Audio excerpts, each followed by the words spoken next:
দিনের পরীক্ষা 3 মাস আর কোনো খবর নেই। আমি যে তার সাথে যোগাযোগ করবো সেই কথা আমার কাছে নাই। আমি কই যাবো, কার কাছে যাবো, আমি কিছু বুঝতেছি না।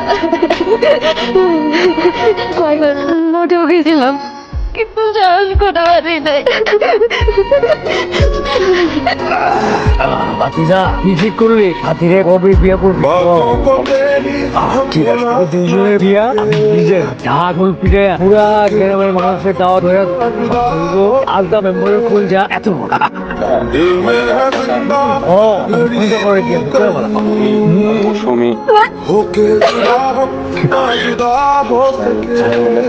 ওর একটা সম্পর্ক আছে। বিশ্বাস করো এটা সুমির কোনো দোষ না। আমার মনে হয় চেয়ারম্যানের পোলাই সবকিছু করছে। চাচা ওর কোনো দোষ নাই। আমি তোমরা কইতেছি প্রচন্ড মানুষ বুঝতে পারে নাই। চাচা সারা জীবন ধরে আপনি জানিস তোরে ওরে যে আমি কি করুম কি করে আমি পাগল হয়ে গেছো চাচা। আমার ছাইরা দে আমি ওরে নিজ হাতে টুকরা টুকরা করে ফেলামু। জন্মের সময় মায়ের খাইছে আর এখন পয়রা দিয়েছে আমার শুদ্ধ গোষ্ঠী তিল তিল করে আমার সম্মান রেখাইতে ও যে কইতেছে আমার জন্য একটা অভিশাপ। ওর বাইরে থাকার কোনো অধিকার নাই। ওরে আমি ও কেমনে পারলো আমার এত বড় ক্ষতি করতে?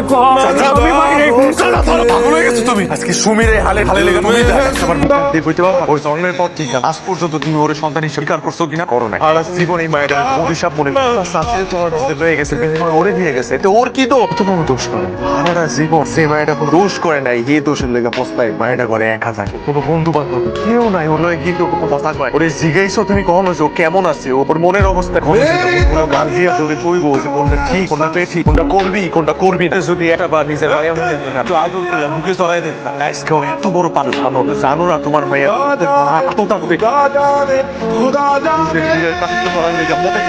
তোমার তো দেখে তোমার সম্মানের কথা তুমি কইতেছো তোমার চাচা